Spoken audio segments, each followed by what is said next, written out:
Shalom God's Lovers, apa kabar saudara sekalian? Jumpa lagi bersama saya Randy Chandra Dinata di dalam program WFH, Words from Heaven. Dan kita masih di tema yang sama saudara, kita membahas tentang walking with the Holy Spirit. Dan pada pagi hari ini kita akan secara khusus membahas tentang Roh Kudus sebagai pribadi yang mengajar dan mengingatkan kita akan perkataan Yesus. Roh Kudus sebagai pribadi yang mengajar dan mengingatkan kita akan perkataan Yesus. Mari kita buka Alkitab kita dari Yohanes pasalnya yang ke-14 ayat yang ke-26. Tetapi penghibur yaitu Roh Kudus yang akan diutus oleh Bapa dalam namaku, dialah yang akan, garis bawahi saudara, mengajarkan segala sesuatu kepadamu dan akan mengingatkan kamu akan semua yang telah kukatakan kepadamu. Wow, ini sesuatu yang menarik ya saudara. Bagaimana peran dari Roh Kudus adalah untuk mengajarkan kita dan juga mengingatkan kita akan perkataan Tuhan Yesus. Nah, sehingga ketika saudara dan saya membaca Alkitab ya di dalam saat teduh kita, mungkin waktu kita menggumuli firman Tuhan, dan mungkin ada hal-hal yang kita belum mengerti saudara. Apa yang kita lakukan? Jangan buru-buru tanya pendeta kita. Jangan buru-buru searching di Google. Jangan buru-buru buka buku-buku komentari ya, atau buku-buku rohani. Tapi mulailah datang kepada pribadi Roh Kudus. Karena di situ dikatakan dialah yang akan mengajarkan kepada kita, saudara. Ya, doa dulu sama Roh Kudus, berikan aku pengertian, berikan aku pencerahan. Dan setelah itu kita mau gali lebih lanjut, kita mau explore lebih lanjut. Tentunya itu hal yang baik saudara. Namun jangan cepat-cepat bergantung kepada manusia, kepada orang lain.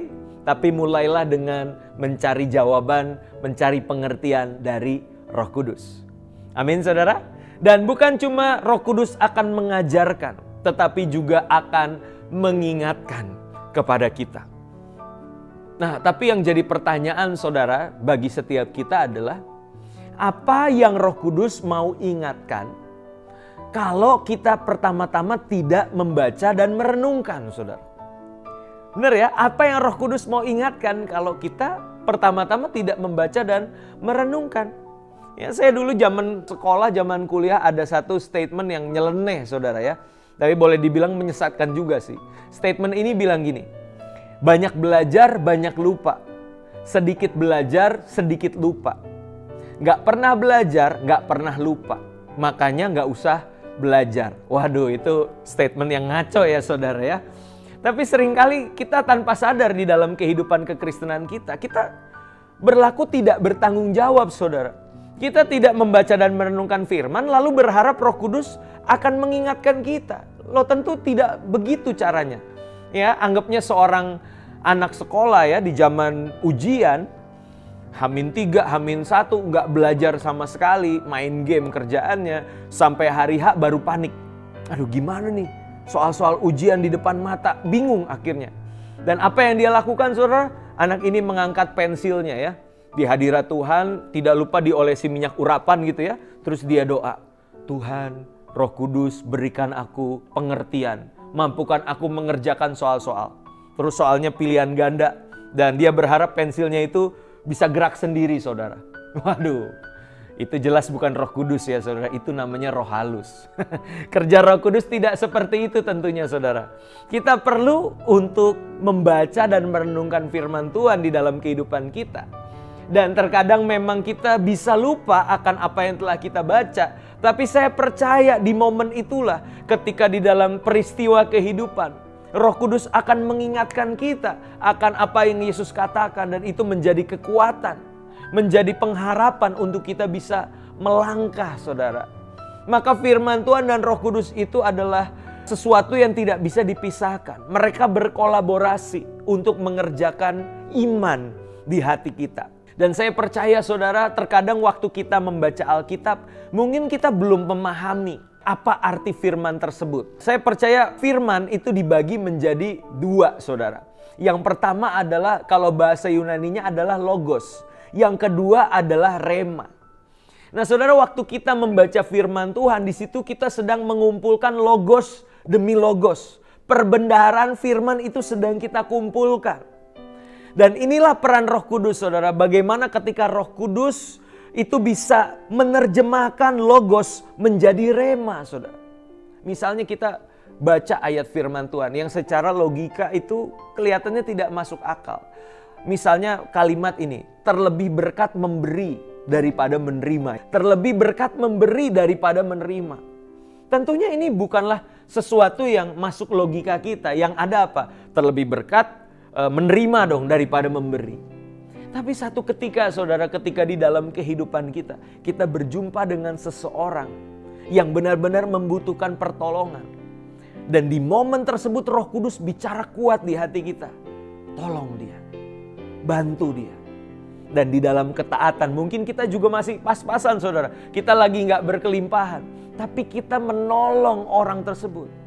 Disitulah logos berubah menjadi rema. Akhirnya kita menyadari, oh iya benar kata firman Tuhan.